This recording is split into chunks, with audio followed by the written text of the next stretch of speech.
some things here in the Quiet Taste Comedy is absolutely hilarious. You're gonna love. Give it up for Donnie Adamy!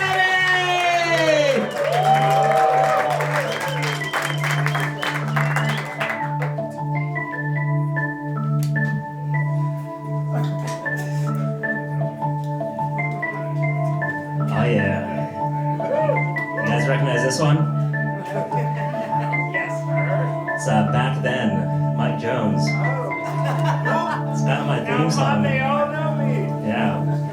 It's kind of my theme song, you know? Like, back then, they didn't want me. Now I'm hot, hoes all on me. And I'm not just talking about loose women or men. I'm talking about proverbial hoes, you know? So thanks for coming. I really appreciate it. Problem is, like, I spent all this time organizing the thing and setting up the lights. I didn't actually prepare any comedy. So we got 29 minutes and 10 seconds to kill. I know a lot of you probably came with, like, one of the performers, Tom Surratt, had to drop out. And, you know, that's unfortunate. He's not feeling well. I think it might be terminal because he's dead to me. It's cool though. It's cool. Ellen, how's your day? It's been fine, yeah. Yeah. Did you have a nice lunch? It was okay. Had a sandwich.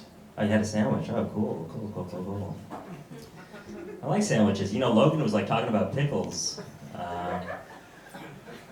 I like pickles, you know, but the thing is, like, I don't like them on sandwiches. I feel like they take too much attention for themselves. Oh. It's all right. Relax. Okay, we're all having fun here. We're all having fun there. It goes there. It's very specific. Luke. Luke. His name's Luke. That's a joke. Yeah. All right, so sandwiches, right? Like pickles, you know? It's like, I love the taste of a pickle, a nice gherkin, a nice dill. But like, I can't have it in the sandwich. It just takes too much attention for itself. It's kind of how, like, I don't really drink caffeine, but I can't get enough cocaine, you know? I love that stuff. I really do. Thanks for coming. You know, it's like my life now is promotion. All I talk about with people is comedy. There's like, you know, people get like bummed out, you know, because it's like, they're like, Jan, you don't even care if I live or die. You know, you just want to talk about your comedy shows. Like, that's ridiculous. I need you to come to my comedy show. I need you to live. And it's like, if you die afterwards, maybe I can come to your funeral and promote my next one.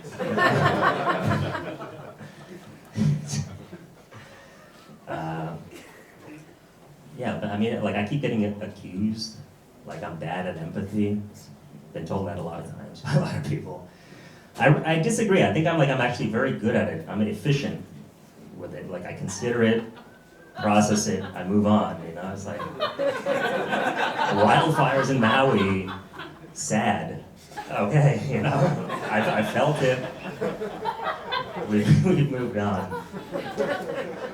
Now people are like, Jan, all you think about is yourself. Like, that's so untrue. I think about other things, you know, it's like jokes mostly, but there's more to me.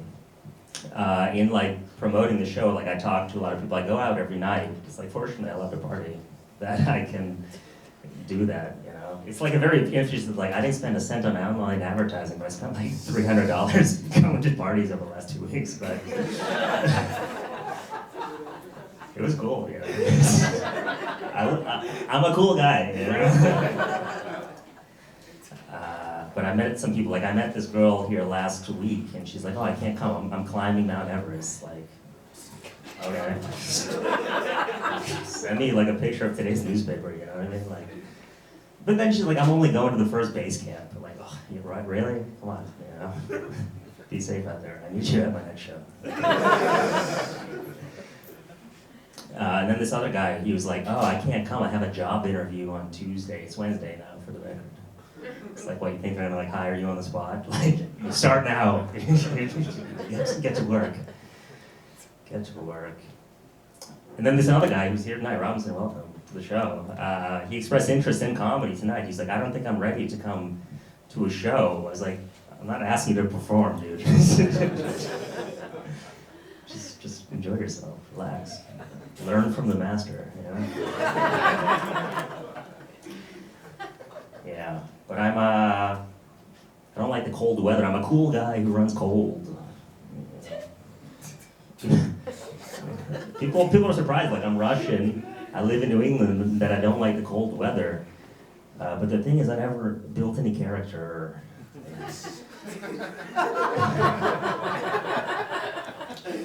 I don't like to work hard. I'm a hard worker. My parents, they're the opposite of me. They live in Florida, right? So I went to visit them recently. So it's like I was back in the gym, I was working hard to do something about this dad bod. And by that I mean my beach bod for my dad. He's a really critical guy. Really critical. You know, I'm critical too, you know, like my two favorite hobbies are arguing and complaining, actually. Most of all, I like to argue that I'm not complaining.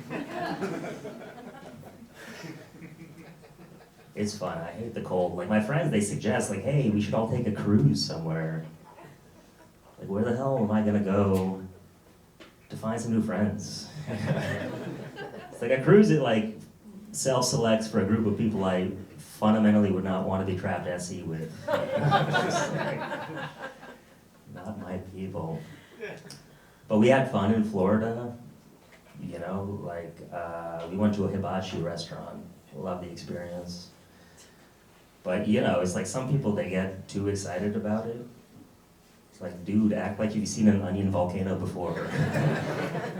You're 40 years old, stop clapping. It's embarrassing. You know, like, life is hard as a self-loathing narcissist.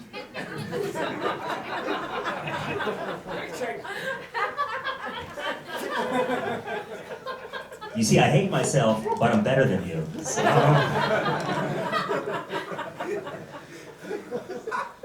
it's okay, I persevere. I live through life. I think like part of the reason I like going out so much, I hate being at home, because it's like when I'm out, I'm not the only person to criticize. You know, I'm just like, oh, okay, these idiots around me. I mean, I'm an idiot also, you know, but I'm an idiot with his own sign. You know? Yeah. I'm like very fiscally irresponsible. I'm cash poor right now, you know. All my money's tied up in chairs and fucking signs, and I just bought myself a trailer to carry all these chairs and signs. With the lights, yeah. My parents, they're the opposite of me. Like, they came to this country with $400. They worked hard. They gave me every advantage in life. And for that, I'm so grateful. Except for every Monday morning when I walk into the office, and I can't help but ask myself, couldn't they work a little bit harder? What is this? Who am I emailing right now? So, you know, I'm like trying to make money quick. You know, so like, who else here has got Powerball fever? It's close to $1 billion now. It's actually not. Oh, It's 106 million. oh yeah? $2 a play, $3 for a car. Okay. Well, it was $1 billion when I wrote the joke, okay? Like I said, my attention has been divided. It's fun to imagine what you do if you win that amount of money. Personally, I would spend it. And people are like, hey, Jan, what about the charity? You know, it's like, I don't believe in that. I'd much rather inspire the poor with my extravagance. Live by example. But you can't win if you don't play, and I don't play. Gambling's the only vice I don't have. It's my last bastion of hedonism. Happy to say that I'm in recovery, everybody. Good for you, man. Yeah. Recovering from about a year of sobriety. I'm back, baby. But it was a year of growth, you know. It led me to a very bittersweet epiphany. It turns out that drugs and alcohol have not been holding me back.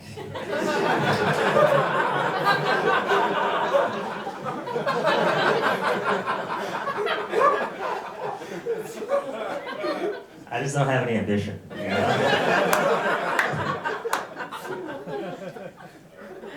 But it's like I came out with some positives, you know. I did 8 weeks of a program, outpatient, not like Jen. What a mess, you know? So now whenever I drink, it's with a sense of accomplishment, you know? Cheers.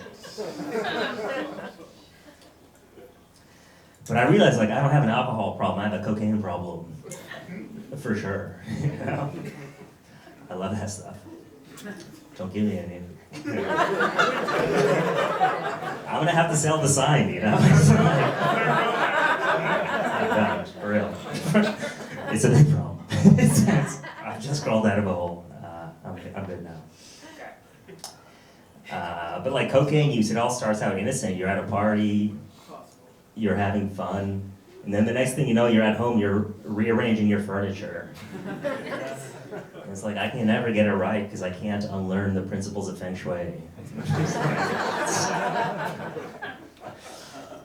Then the next morning, or afternoon, or whatever, you wake up. It's definitely morning or afternoon. Excellent. Sorry. I don't have any furniture. Then the next morning, you wake up to this huge mess, and you're like, oh man, the only way I'm gonna clean this up is if I buy more cocaine.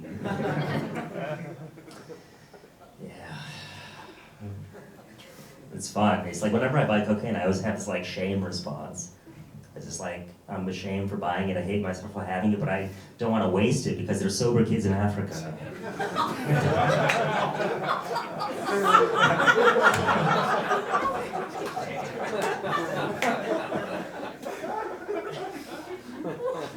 I told you, I'm an empath.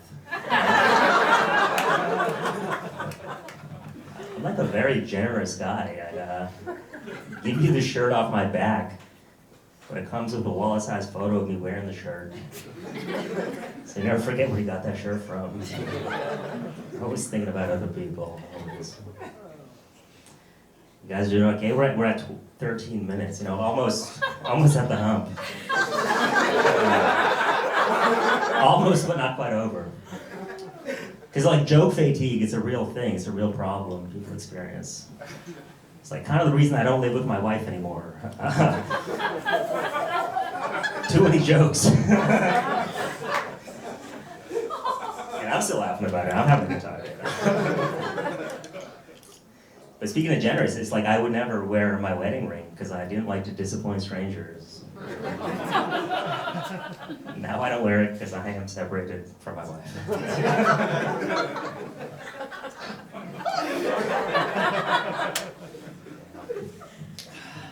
Excuse me, I got dry mouth. It's too much vaping. Too much vaping, but it's like I have so much dry mouth. It's like I start to admire people who have nice wet mouths. I'm like, oh, that must be nice. Must be nice. So like, I'm not sure, like I'm 35 years old, I'm just nominally an adult. Like I don't even know my own blood type. Like I stopped going to the doctor when my mom stopped making appointments for me. Like I went actually recently, because I was scared to go. I was like, what has a decade of cocaine abuse done to my heart? Turns out nothing. I'm the paragon of health, according to the doctor. Those are his words. He said, Jan, it's a good thing you don't drink anymore. Otherwise, we'd have to arrest your parents. Like, sorry, I forgot to say, I'm metabolically 20 years old. Got a lot on my mind. But yeah, it's like I'm not sure if I'm depressed or I'm unimpressed. You know? It's like I'm going through life, like I get it. you know? Like I had gotten like scuba certified with my wife. Well, it's like I didn't want to do it. But he's like, I got it for her birthday. But it's like like a weird gift to get scuba lessons for one. It's like, I'll see you on shore, you know. But it's just like scuba diving. We did like 3 days of training. I went to the ocean. I just need 20 minutes, like fish, sea turtle. Let's go. It's like, let's get back on the boat. I went camping in Zion, beautiful mountain in Utah. With my friends, I left after 2 days. Like, oh yeah, I get it. Like, okay. When's the next shuttle bus to the city? I actually on that trip, I took an Amtrak train by myself to Chicago so I could drink real alcohol. You know. You know, like when I tell these stories again, I'm just like, oh man, this is makes me sound real sad, like a sad life lived. But I'm the happiest I've ever been, you know. So if you can believe it, if you can believe it. Not overly excitable. Yeah, actually, well, I had a morbid realization when I was with my parents in Florida, right? Because it's like they've worked hard, now they're driving their expensive cars, they live on a golf course. They don't even play golf, they just like a nice lawn, you know, just taken care of. But it's like they swim, they play tennis every day, they're in their early 60s, my grandfather's in his 90s, still plugging along. And I'm just like doing the mental math, like how long am I gonna have to wait for these people to die? So that I can finally kill myself, you know? See, you thought I wanted their money, but no, that's not what I wanted. Like, I can't make my mother cry again. Not for that, you know, she can't even watch my stand-up, she cries.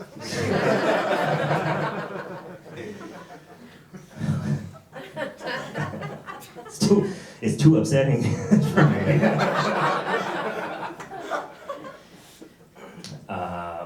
But yeah, like I've been going out. I mean, actually in preparation for the show, I've just been like rewatching old sets of mine, which is like a real pleasure to do. I'm just like, this guy, this freaking guy.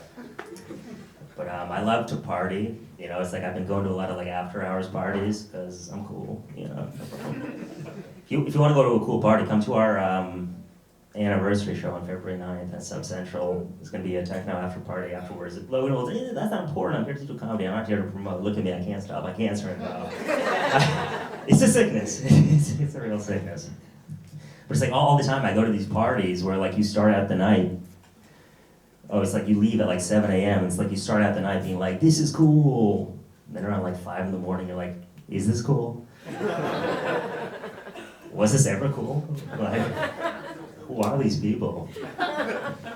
It's like, it's cool, you're dancing, having fun. It's like not so cool when it's daylight and you got face paint smeared. And it's like people walking to work next to you. It's like, this isn't so cool anymore. And like these parties, they're like casinos. There's no clocks, there's no windows. Like you lose all concept of the paradigm of time. I know. It's spooky, and it's like you think like I'm gonna leave after the next song, like like these are good DJs. Next thing you know, it's the morning. But it's like my only regret really is like I'm in my mid-30s. I'm like I should have worn my orthopedic insoles. Like mentally, I'm there. My body is breaking down.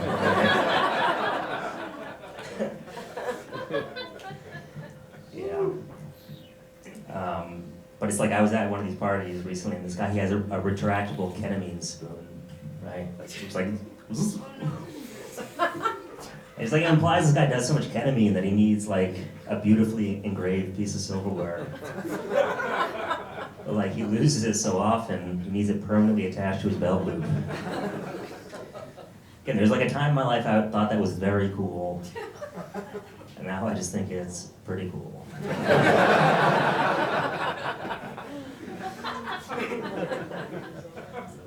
And it's like always at those parties, like you always cross the Rubicon at a certain point. You're like no longer with people who love dance music. You're just with a bunch of people who are too afraid to do drugs at home alone. Get a life. Don't you have furniture at home to rearrange?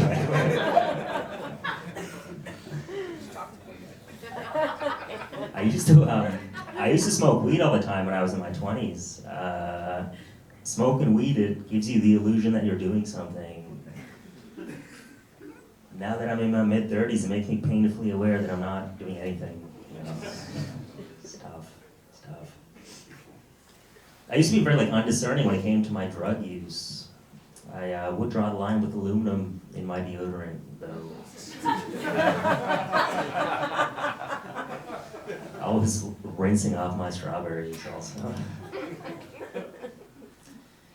So there was a time in my life I was looking for discipline, right? So I thought about joining the military, but I'm nonviolent. Consider the Coast Guard, but the water's too cold.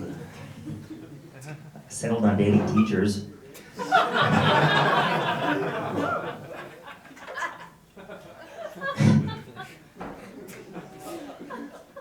Invariably, I'd exhaust their patience and they'd break up with me. Not sure if that's an indictment on me or their inability to teach.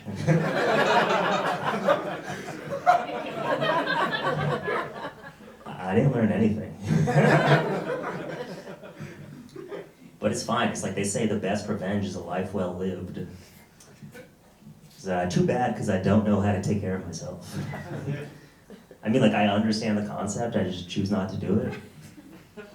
It's like how I understand how a sandwich is made, but at the end of the day, I'm just stuffing ingredients into my mouth.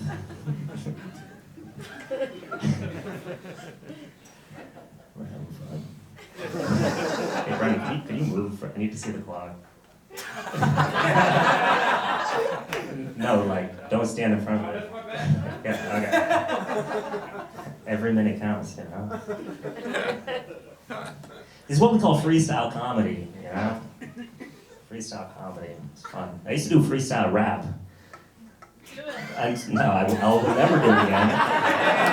I will never do it again. No, I did it until I got one YouTube comment. It just said bad. That's actually good. It could be. Alright, so I got a really fragile ego, you know? I only know of one hater, you know, and I'm sure there's other ones. Please don't tell me about them. I don't want to know, you know? But on the other hand, it's if somebody's saying nice things about me, definitely tell me about it. Praise and recognition is the driving force of my life, actually. It's the only reason I do anything. You know, and I think I got into comedy because I wasn't praised enough as a child. And it's I've talked to my mom about it, and she's like, you should hear your father when he's with his friends. He's so proud of you. He could tell me once. You know? I'm 35, I'm not gonna make a big deal about it. She also says, your father, he would die for you. I don't need him to do that. What kind of a life do you imagine I'm living? I mean, actually, well, yeah. It's cool. Thinking a lot about my legacy. You know? Well, because it's I'm an only child of only children of only children. And it's sad to think that billions of years of evolution are just going to end on a shrug, you know? Yeah.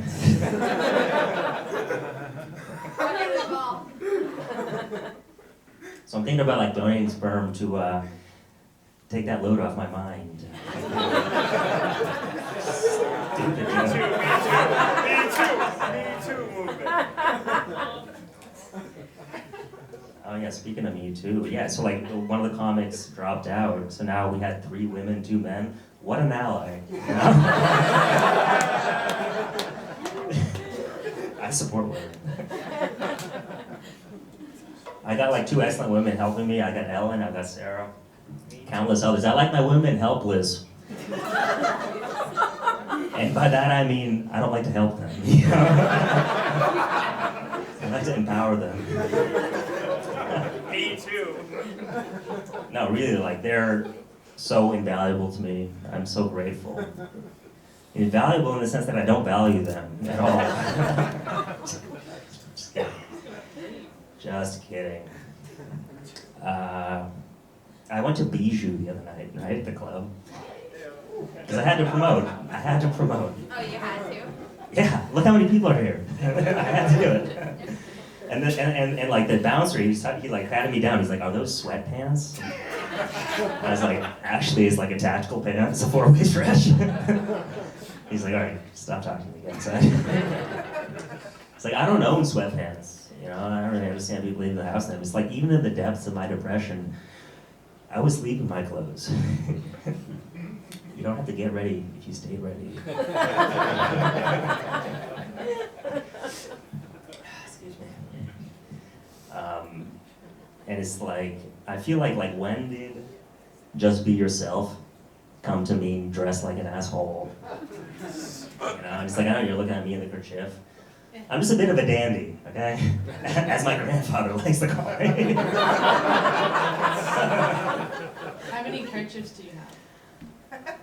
Like 12, maybe? There's like repeat colors, you know, if you're looking to get me something, that's just a thank you, you know? A nice kerchief. What did we just learn about? What, like a fabric corner? What are those called? Oh, a fat. What's it called when you get like a thing of fabric from a Swatch. A fat square? No, fat corner? I'll come back to it. Oh my god, I was like, okay, wouldn't it be fun?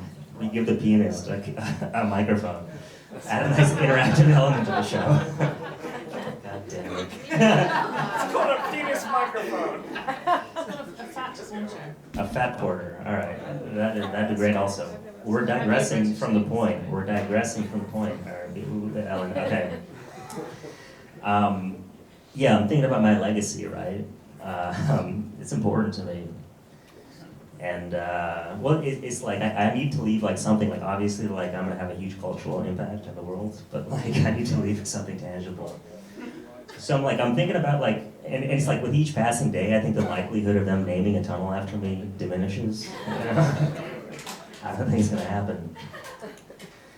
So now I'm like thinking about like dedicating a park bench to myself, mid-humously.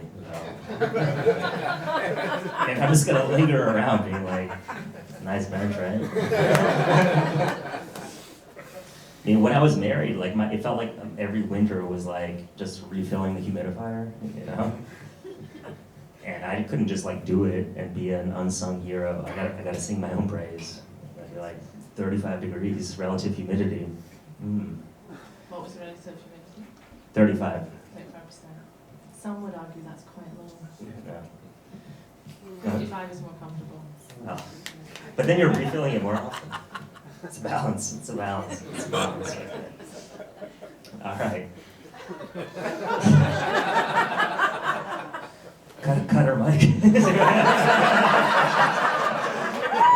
Introducing the first wife.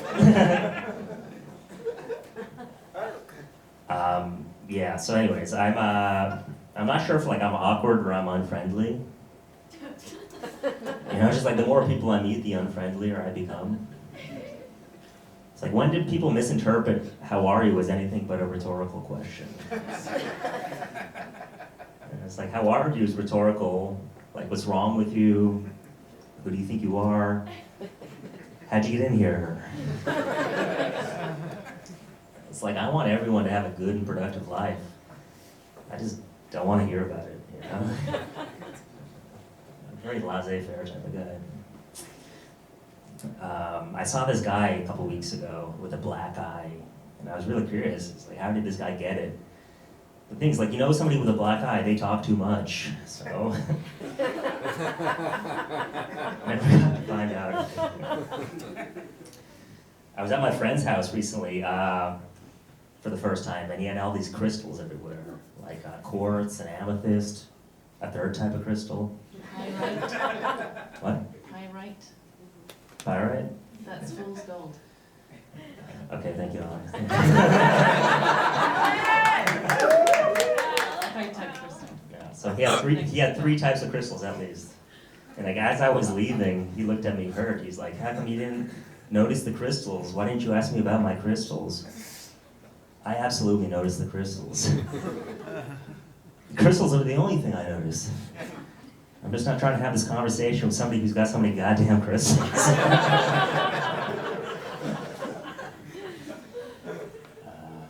It's fun, you know. I'm very empathetic to the plight of women. Told you, ally alert. Because I'm constantly being approached by guys I don't want to talk to. The one exception I'll make is if somebody gives me a compliment, then I'm going to stay in that conversation long enough to realize that they just have bad taste. Damn it. You know, it's like the conversation is flowing, like, you're so funny. I'm like, yeah, I know. And then they're like, I'm so excited for the new Fast and the Furious movie. You're like, ugh. This guy's a moron. This guy's a moron. But yeah, I've been having fun with these shows. I hope you're having fun as well. I hope you come to other ones. You know, like, I'm in the business of generating buzz. And buzzness is bizzing, you know? Stupid. You know, it's like every morning I wake up and I quit drinking and I quit comedy. And it's like by lunchtime, I'm just like, just beer, no liquor. By the end of the night, I forget that I even have a job. You know? And then I'll just like wake up on the couch and with all my clothes on, like, oh shit, I'm late for work. It's fun. that describes a former time of my life. I don't really like drinking anymore. But that's not important. It's not important.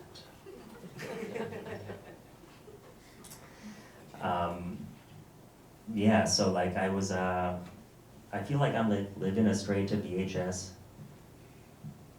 Oh wait, rewind that back. Yeah, so it's like, it's a Wednesday against the winter again. I'm telling jokes again. I feel like I'm living a straight to VHS remake to Groundhog Day. Except this time the protagonist, he doesn't grow as a person.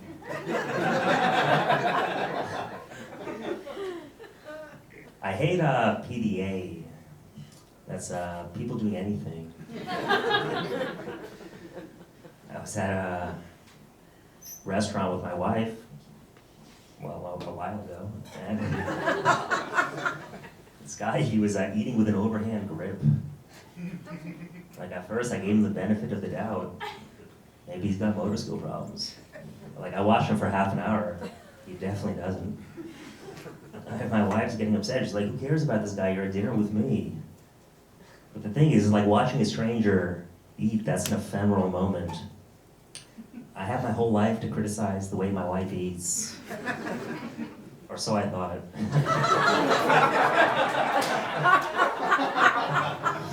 I should have cherished those moments. You know, you don't know what you got till it's gone. But I'm a lot of things to a lot of people. To my parents, I'm a disappointment. To my friends, I'm unreliable. To my wife, I was, and still am, emotionally unavailable. But strangers think I'm pretty cool. And at the end of the day, I value their opinion more than that of my friends and family. All right, thanks for coming. I really appreciate it.